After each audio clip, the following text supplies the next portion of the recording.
Welcome back students, आप सभी का स्वागत है ट्रेंड्स एजुकेशन के चैनल पे। तो इस वीडियो में हम बात करेंगे रिटेन अर्निंग के बारे में। हमने लास्ट वीडियो में कवर किया था टाइप्स ऑफ प्रेफरेंस शेयर के बारे में, उसे हमने ख़त्म कर दिया था। तो इस वीडियो में हम बात करेंगे रिटेन अर्निंग के बारे में कि क्या होता है रिटेन अर्निंग। तो देखते हैं क्या दिया गया है। Business organisation are subject to variations in earning. It would be a wise decision to keep aside a part of earning during the period of high profit. A prudent company does not distribute the entire profit earned among shareholders. A part of profit is retained by company in the form of reserve fund. The reserves are the retained earning of the company. The sum total of retained earning gets accumulated over the years. The accumulated profit are reinvested in the business rather than distributed as dividend. तो देखो क्या बोला गया है कि business जो है, business की जो भी अर्निंग कमाता है वो हमेशा वेरिएशन होता है, मतलब फ्लक्चुएट होते रहता है, उतार चढ़ाव तो आते रहता है। एक समान थोड़ी प्रॉफिट आएगा, कभी ज़्यादा आएगा कभी कम आएगा, है ना। फ्लक्चुएट तो होते रहता है। तो इसके अंदर जो है, जो भी अच्छा बिजनेसमैन है तो क्या करता है कि जब भी बिजनेस के अंदर बहुत ज़्यादा प्रॉफिट होता है, हाई प्रॉफिट होता है, तो उस समय पे वो शेयर होल्डर में ही सारा का सारा प्रॉफिट बांट नहीं देता है। जितना डिविडेंड देना है शेयर होल्डर को उतना ही देता है। बाकी का जो है प्रॉफिट जो है एक तरीके का रिजर्व के अंदर, रिजर्व फंड के अंदर ट्रांसफ़र कर देता है, और कंपनी में जो रिजर्व्स होते हैं वही रिटर्न अर्निंग कहलाता है बिजनेस का। तो उस रिटर्न अर्निंग को जो है फिर से री इन्वेस्ट किया जाता है बिजनेस के अंदर, ना कि डिस्ट्रीब्यूट किया जाता है शेयर होल्डर के बीच में डिविडेंड के रूप में।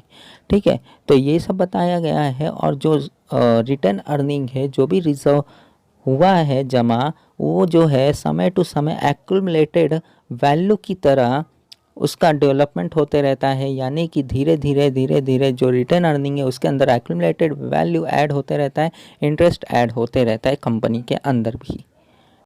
आपने अगर लास्ट वीडियो या उससे पहले का वीडियो देखा होगा तो आपको पता होगा एक्यूमुलेटेड वैल्यू क्या होता है। The process of accumulating corporate profit and their utilisation in business is called return earning. क्या बोला गया है कि जो प्रोसेस बिजनेस के अंदर प्रॉफिट कमाने में और उसे दोबारा यूटिलाइज करने में होता है उसे ही रिटर्न अर्निंग कहेंगे। प्रॉफिट अलग होता है, रिटर्न अर्निंग अलग होता है। प्रॉफिट का मतलब होता है कि आपने बिजनेस के अंदर प्रॉफिट कमाया, और रिटर्न अर्निंग का मतलब होता है कि जो प्रॉफिट आपने कमाया उसे फिर से बिजनेस के हित में ही यूटिलाइज किया जा रहा है, यानी कि री इन्वेस्टमेंट किया जा रहा है। आगे देखते हैं। In simple word, a part of net profit which is not distributed to shareholder as dividend is retained by the company in the form of reserve funds. Company convert its reserve into bonus shares capital and capitalize its profit.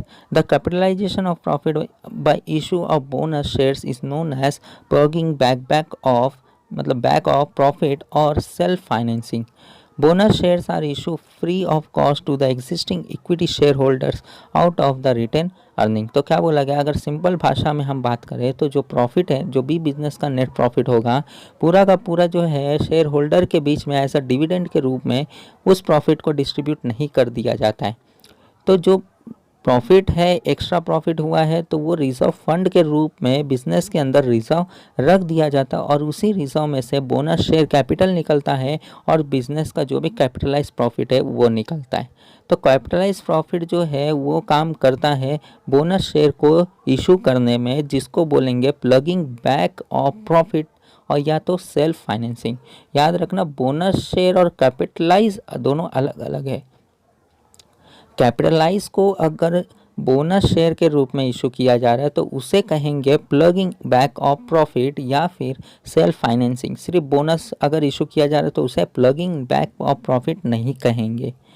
ठीक है, तो bonus share जो है free of cost में जो भी share holders है, equity share holders, उनको दिया जाता है। आगे बात करते, the management can convert return earning into permanent share capital by issuing bonus share. It is an important source of raising long-term capital. It is simple and cheapest method of raising finance. It is used by establishing companies it is an internal source of finance. क्या बोला गया, जो भी management है business का, वो management जो retain earning है उसको एक तरीके का शेयर कैपिटल यानी कि बोनस शेयर के रूप में इशू तो कर देता है, और शेयर कैपिटल के रूप में यानी कि बोनस शेयर जो इशू होगा वो परमानेंटली शेयर कैपिटल के रूप में कन्वर्ट कर देता है। तो इससे क्या होगा, एक टाइप का जो है परमानेंट अगर कर दिया तो लंबे समय के लिए चलेगा, जिसको हम क्या बोलेंगे, लॉन्ग टर्म कैपिटल। तो ये एकदम चीपेस्ट मेथड है अपने फाइनेंस को बढ़ाने का। और ये जो है इंटरनल सोर्स ऑफ फाइनेंस, ये कहीं से लाना तो है नहीं, ठीक है। तो ये इंपॉर्टेंट था इसके अंदर। आगे की बात करते हैं डिटर्मिनेंट्स ऑफ रिटेन अर्निंग। क्या क्या डिटर्मिनेंट्स दिया है रिटेन अर्निंग का। पहला दिया है टोटल अर्निंग ऑफ कंपनी। आप सभी को पता है कि जो टोटल अर्निंग ऑफ कंपनी है वो क्या कहलाएगा यहाँ पे रिटेन अर्निंग के रूप में। जो भी बिजनेस का नेट प्रॉफिट या प्रॉफिट है वही कहलाएगा यहाँ पे रिटेन अर्निंग। तो जो टॉप लेवल मैनेजमेंट जितना भी अमाउंट कमाए हैं रिटेन अर्निंग, उसे ही कहेंगे total earning of company. Next है टैक्सेशन पॉलिसी। अब टैक्सेशन पॉलिसी का मतलब है कि गवर्नमेंट को भी इस अर्निंग के अंदर जितना भी प्रॉफिट कमाए हैं उसके रिलेटेड टैक्स को भी तो पे करना पड़ेगा। तो क्या बोला गया, अगर आप ज़्यादा कमाओगे ज़्यादा टैक्स पे करना पड़ेगा, ज़्यादा प्रॉफिट होगा ज़्यादा टैक्स पे करना पड़ेगा, जिसके वजह से क्या हो जाता है कि आपका जो प्रॉफिट है रिजर्व फंड में ज़्यादा सेव नहीं हो पाता है टैक्स की वजह से। क्यों, क्योंकि ज़्यादा प्रॉफिट है ज़्यादा टैक्स पे करना पड़ेगा गवर्नमेंट को, जिसकी वजह से प्रॉफिट ऑटोमेटिक कम हो जाता है, नेट प्रॉफिट।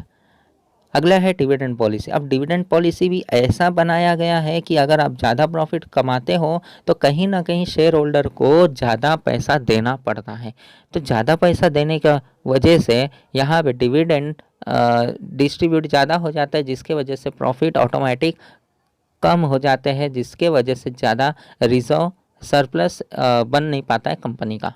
नेक्स्ट है गवर्नमेंट कंट्रोल। अब गवर्नमेंट कंट्रोल का मतलब है कि बिजनेस हो गया या फिर कोई इकोनॉमिक रिलेटेड जो भी है वो सब किसके हाथ में है, गवर्नमेंट के हाथ में। तो इकोनॉमिक पॉलिसी हो गया, इकोनॉमिक सिस्टम हो गया कंट्री का, या रूल्स एंड रेगुलेशन हो गया कंपनीज के, या गवर्नमेंट के कुछ पर्सनल रूल्स एंड रेगुलेशन है, उसके हिसाब से चलना पड़ेगा, जिसके वजह से कहीं ना कहीं बिजनेस जो है बंधा हुआ है हर जगह से, जिसके वजह से बिजनेस अपने रिजर्व में जो है प्रॉफिट उतना नहीं दे पाता है, जिसकी वजह से प्रॉब्लम आगे क्रिएट हो सकता है, ज़्यादा रिजर्व जमा नहीं कर सकता है, ठीक है। तो ये छोटा सा एक टॉपिक था रिटेन अर्निंग, ज़्यादा बड़ा था नहीं। तो इस वीडियो में हम रिटेन अर्निंग से ही रिलेटेड चीज़ें देखना था, तो हमने बस इतना ही देखना था रिटेन अर्निंग। तो अगर आपको कोई डाउट होगा तो आप हमारे टेलीग्राम ग्रुप को ज्वाइन कर सकते हो, लिंक आपको डिस्क्रिप्शन में मिल जाएगा। तो इस वीडियो में बस इतना ही, अब हम मिलते हैं नेक्स्ट वीडियो में, तब तक के लिए टेक केयर एंड धन्यवाद।